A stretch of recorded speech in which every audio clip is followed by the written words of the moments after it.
Olá, boa noite a todos e todas. Tudo bem? Como estão? Bom, hoje a gente vai receber uma figura incrível. Oi, Fafá, tudo bom? Oi, Marcos, tudo bom? A gente vai receber uma pessoa incrível que se chama Adélia Oliveira, não é? Que é uma pessoa especialíssima, né? Uma criatura iluminada, um espírito de luz na Terra. E a Adélia, ela é uma amiga linda, maravilhosa, né? Amo escutar as coisas de Adélia, as contações de história de Adélia, as narrativas dela, né? Na verdade, ela é uma narradora de histórias. A Adélia tem a musicalidade impregnada na pele, né? As histórias também impregnadas na alma. Então a gente pode dizer que ela Oi, Arturo. Arthur, tudo bom?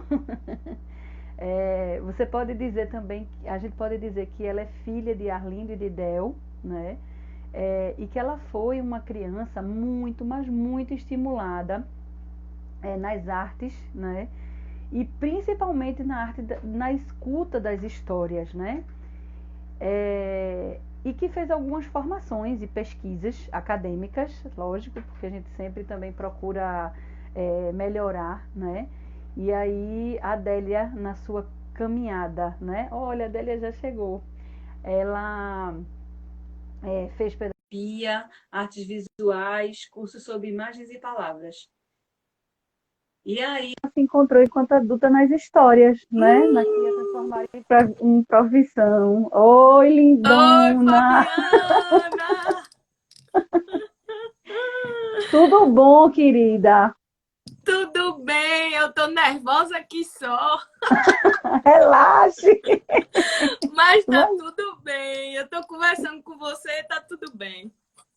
vai ser conversa de comadre sobre coisas boas, né? Sobre essa ancestralidade das histórias, coisa que a gente gosta. Tradição oral, história de boca, história inventada, né? Tá um monte de gente aí dizendo, Adélia, linda! Meu Deus, eu morro de vergonha de internet. E eu não sei nem se eu vou conseguir ficar acompanhando eu pulando aqui. Mais um beijo, minha gente. E obrigada por ter entrado, né? Por escutar a gente. Não é não? E aí a gente vai É. começar com uma coisa que é crucial. A literatura nasceu da tradição oral? Nasceu. Nasceu porque a gente tem toda essa preparação de palavras até a gente chegar à, à arte com as palavras, que é a literatura, né? Então, se a gente pensar no começo de tudo, a gente pode dizer sim, com prioridade, que a literatura nasceu da tradição oral. Porque a gente teve todo esse caminhar de conquistas da palavra, não é? A gente vem dessa tradição que primeiro foi imagem, a tradição que a gente conhece, né? De como a palavra chegou até a gente, de como ela chega até a gente hoje. Ela vem primeiro se sente a necessidade de registrar essa palavra em imagem, depois se sente a necessidade de registrar essa palavra como rito, para que outras gerações pudessem saber o que aconteceu.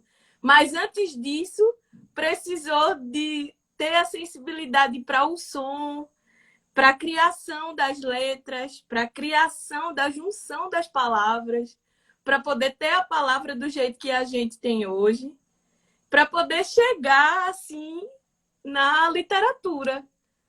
Então ela nasce sim. E como nasce várias coisas, né? A literatura é uma das coisas que nasce da tradição oral. A tradição da palavra falada, ela é mãe de todos nós. Mãe de todas as nossas histórias. Tem uma coisa que eu acho Faladas muito, ou escritas. tem uma coisa muito bonita que eu acho quando você diz assim, eu vou honrar a palavra, né? Por que essa honra está tão presente no seu, na sua forma oral, né, de tratar, de trazer isso? Porque é uma. Várias coisas já existiram e já deixaram de existir no mundo, né, Fabiana? E uma coisa que se perpetua tanto, que é milenar, que antes mesmo da gente ter ideia do que é, ela já existia. Então, essa honra é uma gratidão, assim, eu penso nas histórias, na tradição oral, que não são só as histórias, né? Eu falo desse lugar das histórias porque eu trabalho com as histórias. Eu tenho esse ofício de contar histórias que foi herdado de meus pais, que são grandes contadores de histórias, mas que não tinham como profissão, né? Tinham em casa. Eles cresceram ouvindo histórias da família e me contavam essas histórias. Então, essa honra vem porque é a tradição viva, né? Eu ando, caminho com uma coisa que é muito poderosa. Ela existe há milhões de anos no mundo. Então, eu realmente fico muito emocionada e tento aproximar quem eu encontro na vida, seja pequeno ou seja grande, desse poder, porque é um poder, né? A gente se aproxima de uma coisa realmente muito poderosa. Mas não é um poder que a gente está acostumado também hoje a querer, né? É um poder individual. A gente se conhece muito através das histórias, a gente caminha, percebe um mundo muito mais aberto quando a gente encontra com as histórias. Elas possibilitam caminhos muito intensos, sabe? E caminhos de valorização, que é uma coisa que a gente hoje sente falta e tenta sempre ter, né? Que é a valorização das pessoas, a valorização do ouvir o que é do outro, do poder se sensibilizar com o que é do outro e não só com o que é da gente. Então, a tradição oral e as histórias, elas fazem com que a gente se aproxime de coisas muito importantes, né, para a sociedade, de uma forma geral. Ela faz com que a gente se aproprie do que é a história de cada um, do valor que cada história tem no mundo. Né? Uma pessoa que se aproxima das histórias e da escuta das histórias é uma pessoa que não vai desvalorizar a vida do outro facilmente por causa da cor, por exemplo. Né? São valores que as histórias trazem, esse valor da escuta atenta são bases muito preciosas para a nossa sociedade, para o mundo todo, né? Então, realmente é um poder, assim, é um caminhar muito potente que as histórias, a tradição oral dá pra gente, né? Ou entrega, ou retribui. Não consigo achar as palavras corretas agora, mas é uma troca muito grande, é uma bênção. Eu tenho a narração de história, a tradição oral como religião, sabe? Aquela coisa de mesmo não tocando com alfaia, mas está aqui na mente aquelas músicas, aquelas lembranças de quando eu ouvia, elas realmente fazem parte da minha vida como tudo, como tudo. E quando eu falo de honra também, eu falo não só sobre a tradição oral, essa que tenho o ofício e que trabalho todos os dias e que penso todos os dias nisso como ofício. Mas é uma forma também de eu me aproximar e honrar as palavras de meu pai, da minha família. Eu tenho uma família pequena, Meu pai, minha mãe, 2 irmãos e eu. Eu não cresci com os meus avós.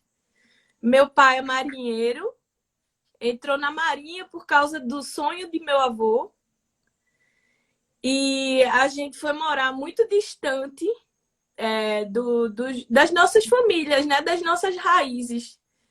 Então, por causa das histórias que meus pais me contavam, eu conheci os meus avós. Eu conheci as histórias de meus avós. Eu conheci as histórias dos antepassados da minha família. Então, quando eu digo que honro, é também por agradecimento, sabe? A tradição oral é a base da minha educação. Os meus pais me educaram dessa forma, me mostraram as pessoas da minha família através das histórias. É engraçado, na minha casa, a gente não tinha os recursos de fotografia. A gente não tinha câmera, veio ter câmera fotográfica, aquelas com flash, que hoje, se a gente for falar com as crianças, elas não vão conseguir imaginar, porque é tudo no celular, né? Mas os meus pais, eles vieram ter depois que eu já era adolescente, assim, já grande, câmera fotográfica. Então, todos os registros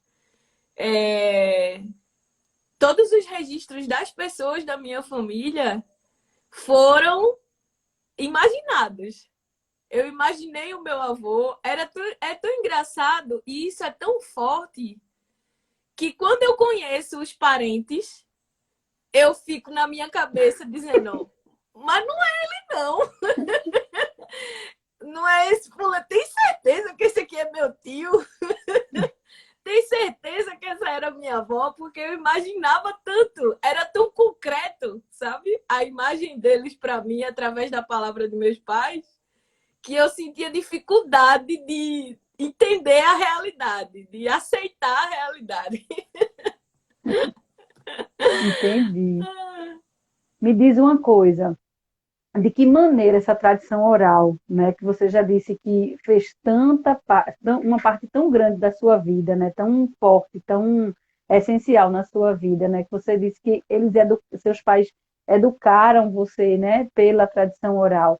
Então, tanto essa narrativa, né, tanto a tradição oral narrativa como a poética, como é que ela pode ajudar, né, contribuir para construir essa competência, né, leitora, leitora não só das palavras, mas de mundo e também de escuta, porque eu percebo que as crianças, elas hoje em dia têm uma dificuldade de escutar, né? Escutar é uma habilidade que se desenvolve, né? Então, Pois é. como é que essa tradição, ela se faz presente na família, né, para desenvolver essas competências, tanto de leitura de mundo, né, como de escuta, né, leitura das relações, né, como é que isso se faz, né, assim, como é que isso se consolida? A tradição das palavras, né? Das músicas, das cantigas, essa tradição oral que a gente está falando, elas conseguem unir, criar laços mesmo, afetivos, tanto é, com quem fala, com quem conta, quanto com as palavras, né? Então, essa pergunta é muito grande. Eu vou tentar ir por partes. Uhum. Espero que eu possa me fazer entender também aqui no raciocínio. Eu fico imaginando que uma primeira parte dessa resposta pode ir pelo caminho da leitura, né? Você falou também, a pergunta é sobre isso, claro. Mas essa coisa da leitura deixa eu raciocinar aqui. Bom, o Paulo Freire, ele fala pra gente que a leitura de mundo, ela vem antes da leitura da palavra, né? Uhum. E quando ele fala isso, ele fala sobre os contextos escolares e os contextos de alfabetização. Eu vou trazer essa frase dele para poder afirmar coisas que eu já disse um pouco antes. É como se a leitura do mundo ela fosse essas narrativas todas que a gente tem. Então, se a gente consegue afetar o outro com essas palavras que são ditas, quando a gente passa para as competências da leitura da palavra escrita, a gente está muito mais próxima da palavra, não é? Então, com isso, eu consigo te responder um pouco a primeira pergunta. Quanto mais a gente conhece e se apropria, se aproxima dessa grandiosidade que é a tradição oral, mais a gente é afetado e mais a gente consegue se aproximar do gosto, do prazer, da memória afetiva, quando a gente chega no registro da palavra escrita. Então, eu acredito muito que sim, que a gente consegue, por causa da tradição oral, afetar e criar leitores. Criar é uma palavra que me veio agora. A gente não cria leitores, né? Formar, né? Construir A leitores, formação. ajuda.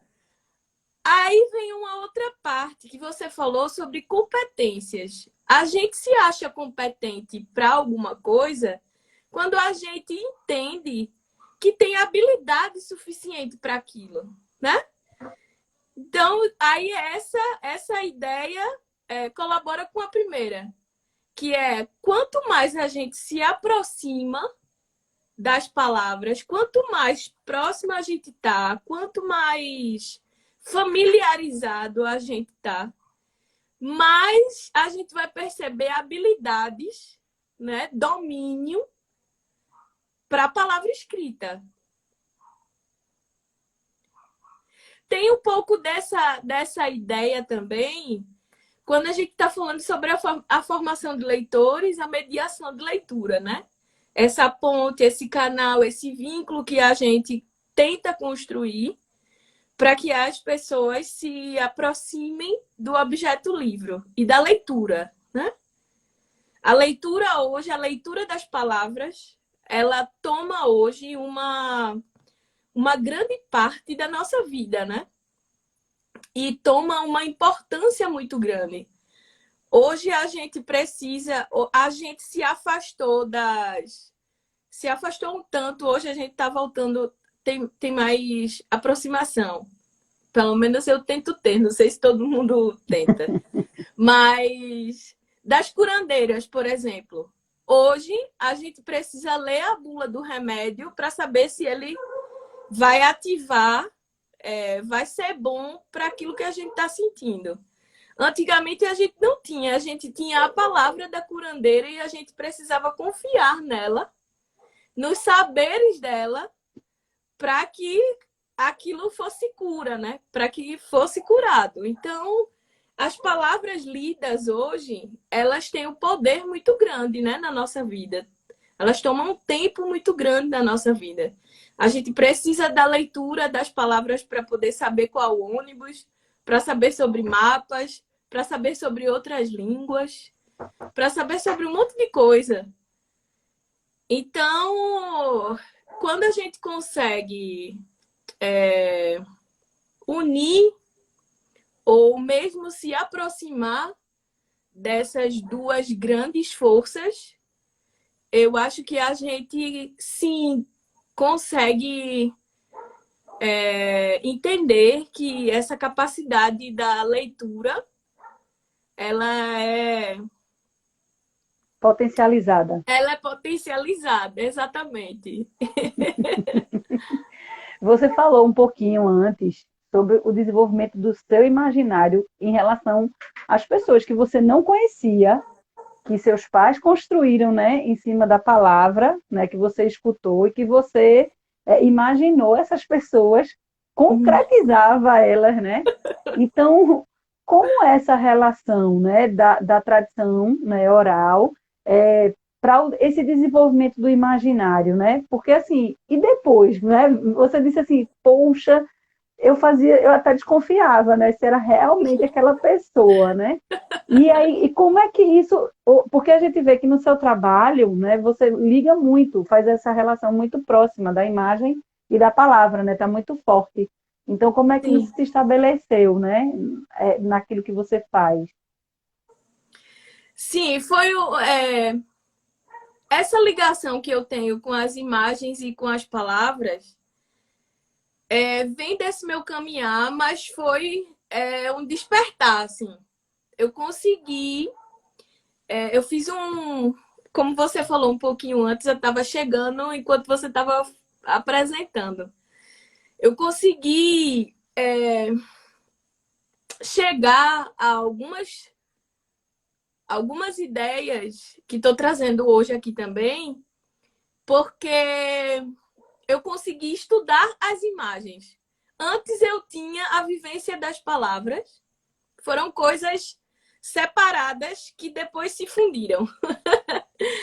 É, antes eu tinha a vivência das palavras e depois eu tive o conhecimento sobre as imagens. E eu consegui fundir, consegui entender o que tudo isso fazia, se transformou em mim. Como essa sua pergunta de agora. Eu estudei as imagens num curso de artes visuais. Tive o privilégio de estudar artes visuais. E lá eu consegui entender que a palavra do contador de histórias ela não é só palavra, ela é imagem também. Por exemplo, se eu te digo sobre a árvore de Tamorumu, que é uma árvore que tinha todos os frutos do mundo, você consegue uma outra. Uhum, você consegue uma outra ampliação do que você podia encontrar ou ler, enfim. A palavra do contador de histórias, ela é muito cheia de imagem, né? Porque ela vem dessa construção de várias outras vozes que te fazem imaginar. Então, são coisas que acontecem ao mesmo tempo, mas dentro do cérebro da gente são criadas por etapas, né? A gente fala da imagem palavra, mas aqui dentro do processo é, é, é por etapas mesmo. Então, todas as vezes que a gente amplia o repertório de alguém com essas imagens que são produzidas pela boca, né? Pela audição, pela fala, a gente consegue acessar imagens que não existem no mundo. E quando a gente consegue criar essas imagens que não existem no mundo, que só existem dentro da gente, a gente está falando sobre o imaginário, sobre esse poder da criação, da criatividade, da lógica, do entendimento de que alguma coisa existe e que existe porque você está conseguindo compreender de um jeito. Então, a gente fala sobre imaginário, a gente pensa logo nas imagens. Mas a gente tem um repertório de imagens. A gente vai crescendo sabendo o que é uma mesa, porque a gente consegue ver a mesa. Então, é claro que se alguém falar para você a palavra mesa, você vai entender o que é a mesa. E é como se quando a gente falasse sobre imaginário, a gente falasse sobre a criação da mesa que é só sua. Você imagina a mesa de uma cor que eu não vou imaginar, entende? Então, o imaginário é uma coisa mais ampla. Ela amplia essa imagem. É uma criação que a gente consegue ter de acordo com o nosso repertório, tanto de imagem quanto de palavra. Então, quanto mais a gente se aproxima dessa tradição da palavra viva que te faz ver, mais a gente consegue acessar e ampliar esse nosso imaginário. Aí tem uma coisa na pergunta que é muito interessante também, que é essa coisa da criança, né? Quanto mais a gente consegue... Será que a gente amplia o imaginário dela, já que ela não tem tanto repertório quanto a gente, que é adulto, né? Então, eu volto para o Paulo Freire, assim. Quanto mais eu acredito, e pesquisas também trazem essa ideia de que quanto mais a gente consegue imaginar o mundo, ler o mundo de outras formas, mais a gente se amplia. Então, por exemplo, eu trabalho há muitos anos em biblioteca escolar. E eu vejo a agonia das crianças de pegar o livro e entender as palavras que estão no livro. E essas crianças que mais costumam ficar agoniadas porque ainda não conseguem ler a palavra que está no livro, são as mesmas crianças que curtem muito os momentos das histórias faladas, das histórias que eu conto na biblioteca.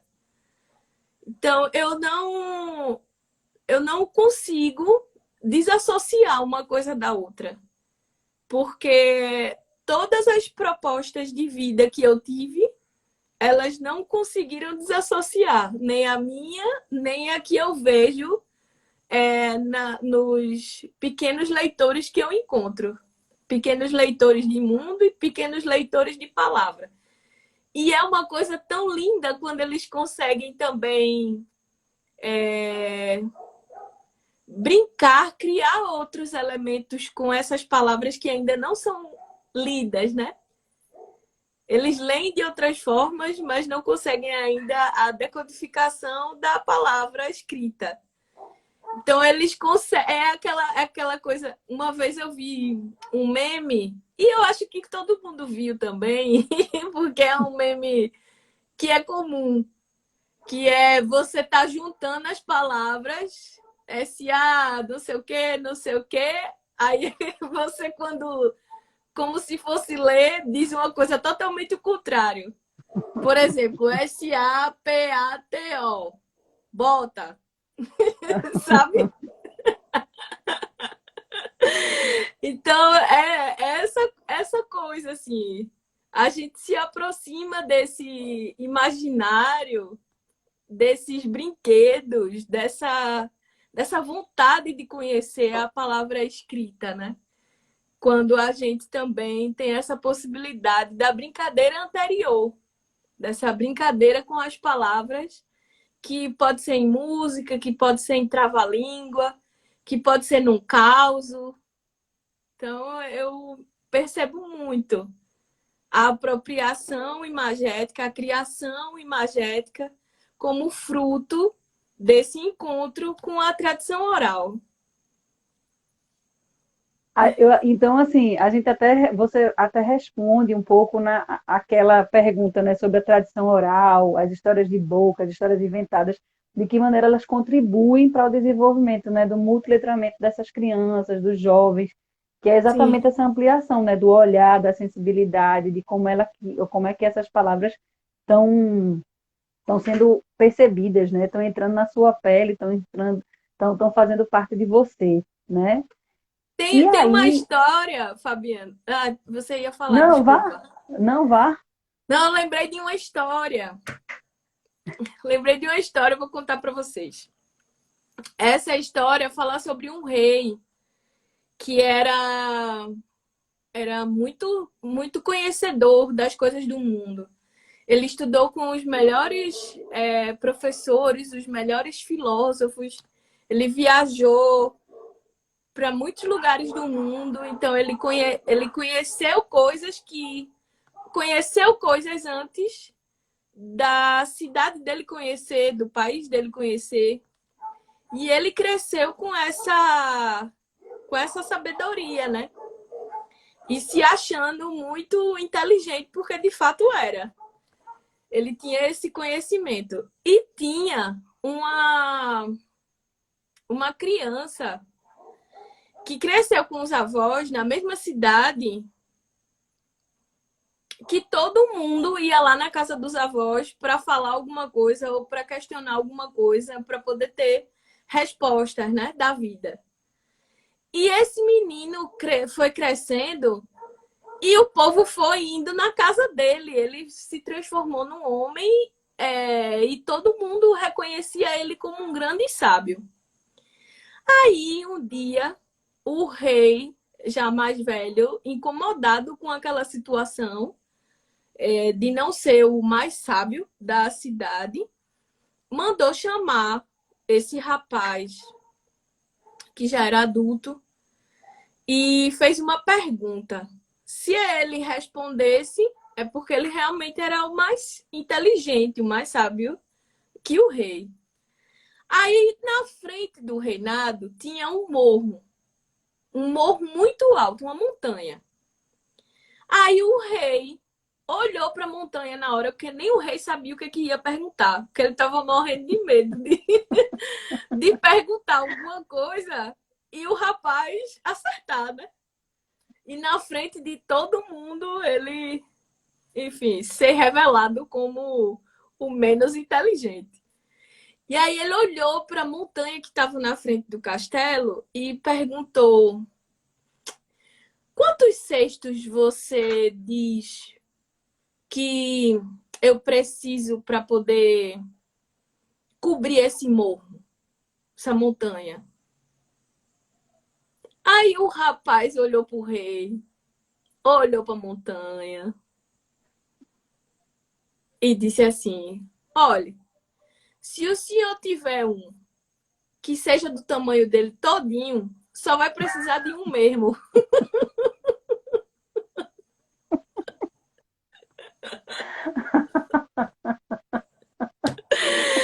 Você veja, você veja a capacidade do imaginário, não é? Os encontros com a imaginação, o poder criativo, o que não faz, não é, com a gente? Tem coisas que a gente consegue mesmo resolver dessa forma, né? Acessando essas criações, esses elementos do imaginário para poder resolver. E é isso que a gente consegue também ilustrar sobre criatividade, né? Essa capacidade de resolver os conflitos, resolver os problemas, resolver as situações, entender as situações. Tudo isso é elemento do imaginário e dessa Então, criação. talvez por isso a tradição oral seja esse campo inesgotável de recriações de autores. Pois é, pois é. Você veja, essa semana não, semana passada, eu ouvi uma live de um autor que eu sou muito fã, que é o Ricardo Azevedo. O Ricardo Azevedo, ele tem vários livros, né? Sobre a tradição oral, sobre o recolhimento de histórias do Nordeste, do Brasil. Ele tem uma linguagem popular, as imagens que ele cria são imagens dos elementos populares, né? Do imaginário popular.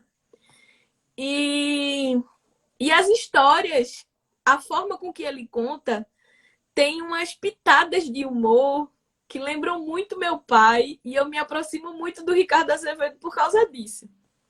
O meu pai, por exemplo, ele, quando eu levava meus amigos em casa, ele botava apelido em todo mundo. E ele adorava chamar os meninos de caga na prancha. Ninguém sabe o que isso significa, só meu pai. E a minha mãe também, eu sempre falo muito das histórias do meu pai, porque ele tinha essa pitada do humor, mas a minha mãe também contava muitas coisas. Enfim, aí eu ouvi uma live do Ricardo Azevedo essa semana, que ele deu esse depoimento de que ele era criança e que na casa dele o pai dele era leitor e tinha uma coleção de livros sobre a cultura popular. Dentro dessa coleção tinham livros que falavam sobre, que tinham histórias da tradição oral. E ele falou que quando encontrou essas histórias, ele ficou tão emocionado, criança, né? Informação, leitora. Ele gostava tanto daquele livro que quando ele se viu escritor, ele não pensou duas vezes e resolveu contar aquelas histórias que se aproximavam daquela leitura que ele teve. Então, você veja, um escritor que é super importante para o nosso folclore, para a nossa memória popular, né? Para as nossas tradições, porque ele nos livros coloca as quadrinhas, coloca as adivinhas, traz essas histórias todas que povoam o imaginário nosso brasileiro, que revela para a gente que foi leitor antes desse conteúdo. Então, Ricardo Azevedo, que a gente conhece hoje, ele é um leitor e conhecedor dos causos e das histórias de tradição oral. Então, acho que responde um pouco essa pergunta, né? E ela entra exatamente na próxima, né? Assim, que quando você traz, né, o exemplo dele, de Ricardo Azevedo, né, que eu adoro as histórias dele, né? Principalmente as de morte, tem muita de morte, né? Eu gosto muito dessas.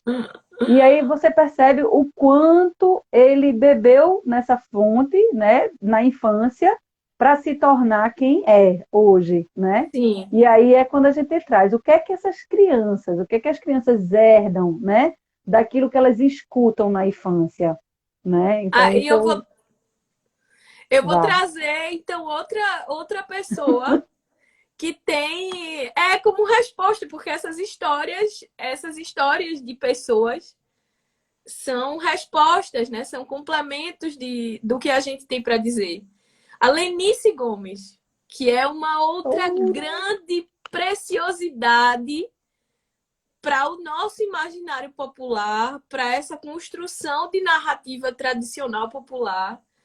Lenice, que é nossa, né? É aqui de Pernambuco, tá aqui, mora aqui perto da gente, e que escreveu depois de adulta, passou a ser escritora depois de adulta, já era professora, já trabalhava em bibliotecas, passou a escrever exatamente sobre as coisas de sua infância, né? Sobre as brincadeiras do ha-he-hi-ho-rua, sobre a memória afetiva desse encontro dela com a tradição das palavras, com a tradição oral.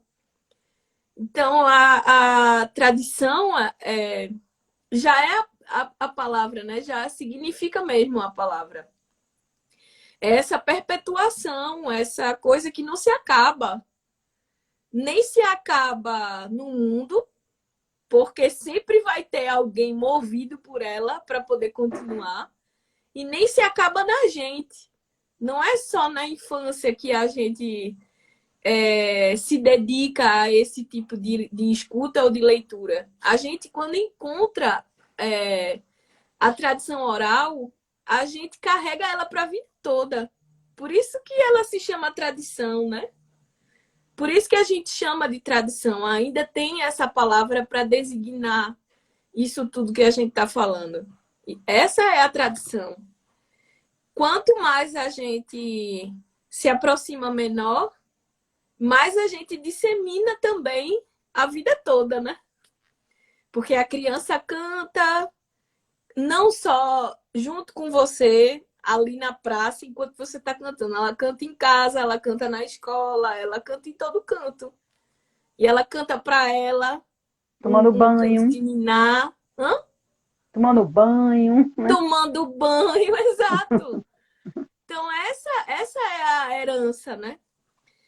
a gente, o que é uma herança, assim? O que a gente, quando a gente pensa em herança, a gente pensa, eu penso nas histórias de padrinho ou tio rico, né? Que deixa um monte de coisa para alguém, não é?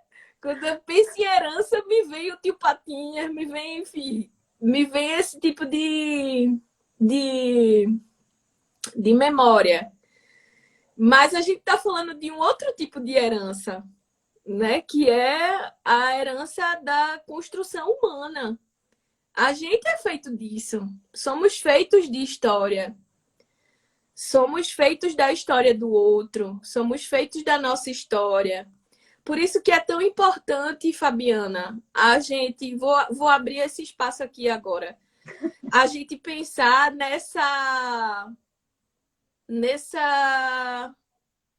e como a palavra chega até o outro, né?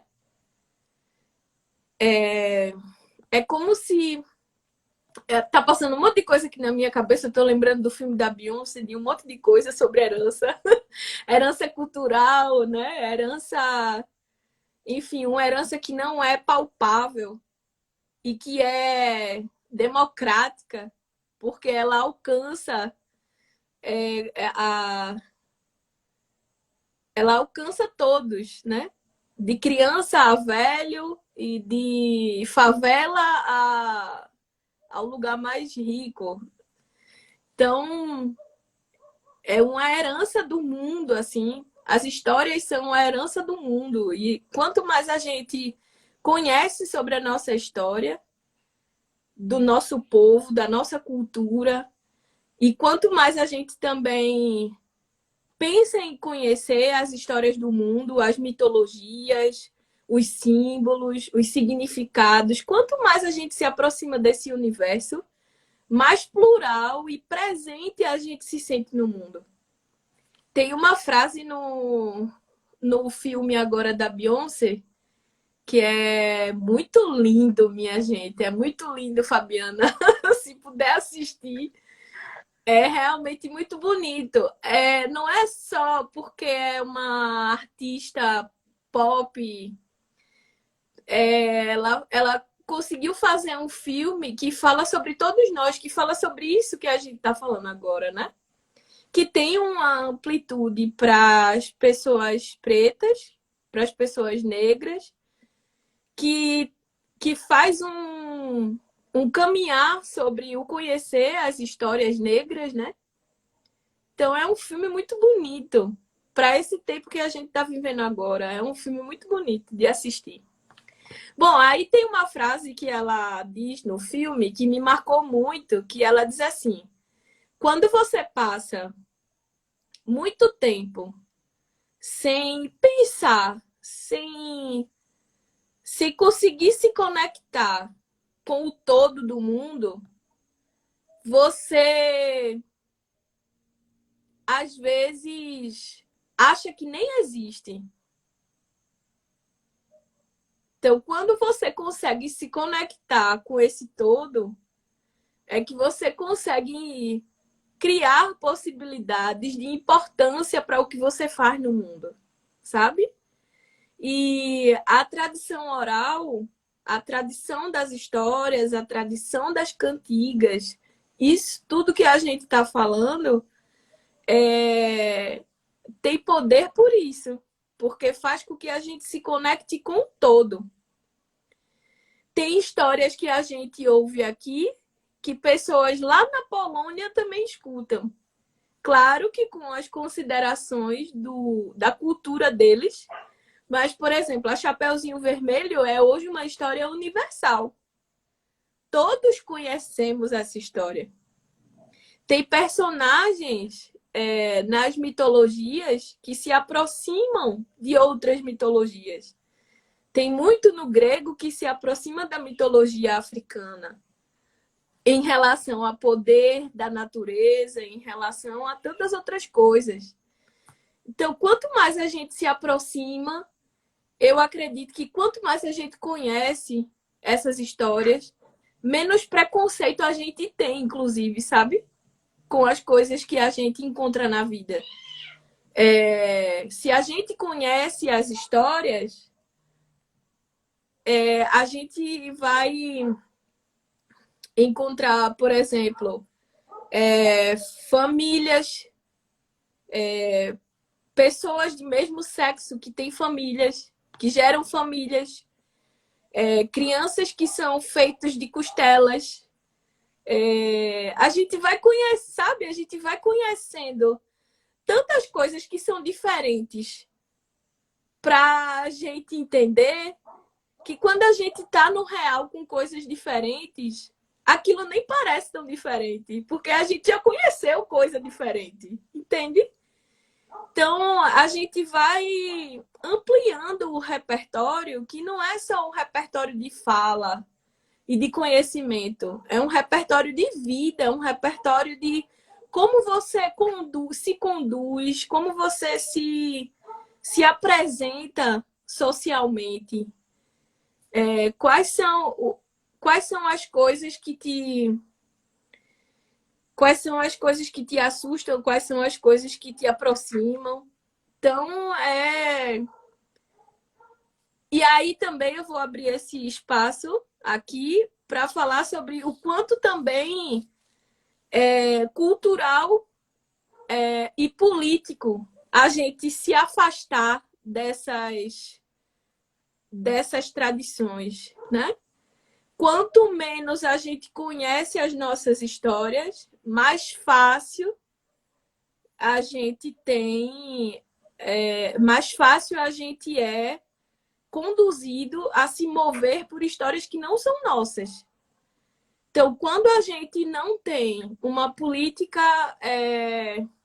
para, por exemplo, as pessoas que vivem no interior, que são do maracatu rural, quanto menos política pública chegam, né, a esses lugares e a essas pessoas que são a cultura, que elas não produzem, elas são. Quanto menos a gente tem, quanto menos chega para eles, é menos para a gente também. Porque se eles não saem do território deles, ou se não tem literatura sobre o que eles vivem, se não tem um livro que fale sobre isso, se não tem um contador de histórias que possa ir lá fazer o trabalho de escuta e registrar ou de escuta, enfim. Se a gente não tem uma política voltada para as nossas culturas de tradição, a gente não conhece. E se a gente não conhece, não existe, né? Como se não existisse. E deixa de Então, tudo isso Fale. e deixa de acontecer, né? Porque elas vêm, é essa a raiz dessas histórias se perpetuarem, né? Por gerações. E porque elas estão muito ligadas, inclusive, a todas as memórias afetivas que a gente tem, né? Que são, inclusive, também memórias sensoriais, né? Marcos até tinha colocado aqui, né? Que ele começou as histórias na fazenda do avô, sob a luz do luar, no céu do sertão, né? Aprendeu a gostar de literatura sentindo o cheiro da sopa do fogão e do café no bule, né? Então, Que assim, bonito. né? E recebia essas histórias, né? Era o momento em que ele recebia, né? E aí traz toda uma descrição, né? Da casa, da luz, do cheiro, de tudo. E Sim. é isso que faz a gente se identificar enquanto grupo, né? Enquanto pessoas e de uma determinada localidade, né? E aí, Exato. e aí a minha fala, né, é no caminho mais de e essas gerações que não, né, que não estão tendo acesso a isso, né? Porque a gente tem gerações que não têm acesso, né? Quando você Sim. troca os personagens, né, por outros que não são nossos, isso reflete uma identidade que não é nossa, né? Então, assim, Sim. como a gente perpetuar com as crianças essa tradição que vem de gerações, né? Qual é o papel da família, nesse processo, como é que a gente pode juntar, né, essa coisa que é tão forte e potente que é a nossa vida, né? Que é a nossa identidade, a nossa cultura. É. Eu acho que primeiro é, sanando dois preconceitos assim principais assim, que é o preconceito de ser adulto e não precisar ouvir histórias. E o segundo é ser adulto e não se achar bobagem esse encontro com as crianças, né? Porque são preconceitos próximos, mas que falam sobre momentos diferentes de entendimento do mundo, né? Quando a gente acha que, por ser adulto, a gente não precisa ouvir história. Eu já ouvi muito isso. Eu, quando falo, por exemplo, vamos na noite de histórias, Do Joaquim aí o pessoal diz Cardoso. assim: pode ir, criança? Oh, meu Deus. A primeira pergunta é essa: é aberto para criança? Porque você, adulto, não se coloca nesse espaço da escuta, né? Porque a gente consegue se desvincular dessas questões todas de imagem, de imaginário que a gente estava falando antes. É como se a gente só tivesse na infância essa capacidade de imaginação, né? Então, se a gente se coloca como adulto que não imagina, que não está aberto para essas fontes de imaginação e de criação, a gente se fecha para isso. E aí a gente não perpetua, porque a gente vai crescendo com isso tudo. E a gente morre com isso tudo.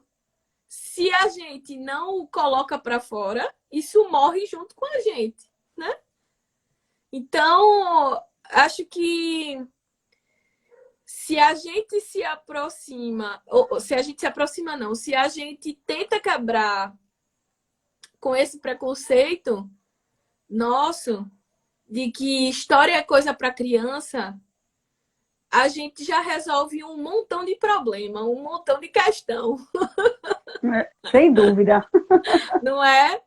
Porque a gente tem uma coisa muito interessante assim, a gente todo mundo tem suas histórias, né? Tem pessoas que não têm, infelizmente, uma história de infância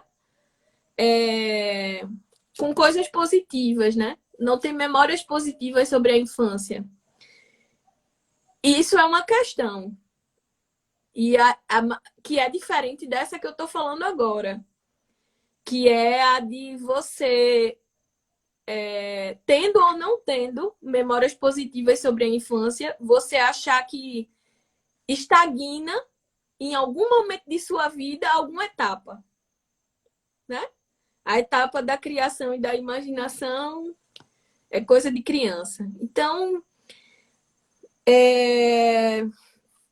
eu acho que, então, com isso, eu digo que adultos escutem histórias. Se você não conseguir ter acesso a narradores de histórias como profissão, prestem atenção nas histórias de suas casas, de seus vizinhos. A gente está vivendo numa sociedade que as pessoas reclamam porque o vizinho deu bom dia. Entende? Entende? Diz, Ave Maria, que sabe? Bom dia para você. Não é? Não tem esse tipo de coisa? A Não, eu gente tô vive. desejando só, eu tô desejando só, né? Pois é, a gente convive com esses sentimentos todos, né? Com relação à aproximação das pessoas. E não existe tradição sem aproximação. Não existe. Então, se a gente se abre um pouquinho para ouvir essas histórias, a gente vai abrindo também caminhos para poder contar. Porque as coisas não saem da gente só porque a gente quer. Uma coisa que é reflexo disso eu trabalho há muitos anos com as histórias como ofício. E vivo muitos anos com ela como ouvinte. Mas tem algumas histórias que eu não consigo contar, mesmo querendo muito. Elas não saem da minha boca. Eu não consigo contá-las. Então, esse processo de escuta, Fabiana, do outro, é um processo que a gente precisa fazer primeiro com a gente, né? Por que essa história não sai? Por que eu não me aproximo disso? Por que eu acho que isso é besteira? Por que eu leio uma matéria de jornal falando sobre taxação de livros e não penso como isso vai repercutir nas pessoas que querem se aproximar da leitura, de como a leitura, que lugar a leitura ocupa hoje nas nossas vidas. A gente vive num país extremamente desigual e que a educação é a única coisa que faz com que a gente chegue em outros lugares. Porque a educação, a leitura da palavra, a leitura do mundo, enfim, tudo isso que envolve a educação faz com que você seja presente como você no mundo. Você se apresente para o mundo da sua forma, né?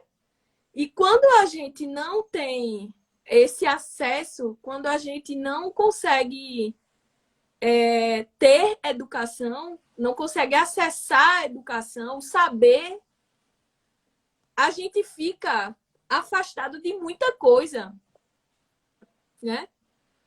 Então, isso repercute totalmente, assim, uma dificuldade que seja uma taxa para uma editora faz com que ela pense 3 vezes antes de editar alguma coisa.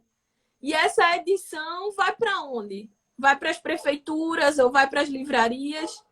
E a gente que precisa do pão o tempo todo vai pensar, se a editora pensa 3 vezes, a gente vai pensar 10 antes de comprar o livro. Porque o livro vai estar mais caro. Então, são coisas assim que são estruturas, né? São estruturas muito presentes na nossa vida, muito presentes na nossa sociedade. E que quanto mais a gente se sensibiliza, mais a gente se sensibiliza também para essas questões que nos rodeiam, né?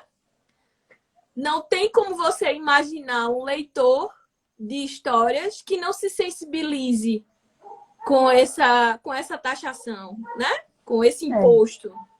Não tem como você ser sensível à escuta das histórias e você não se sensibilizar com o governo até agora, por exemplo, não ter pago o dinheiro de carnaval do ano passado para os maracatus, né? Para os representantes dos maracatus que vivem no interior.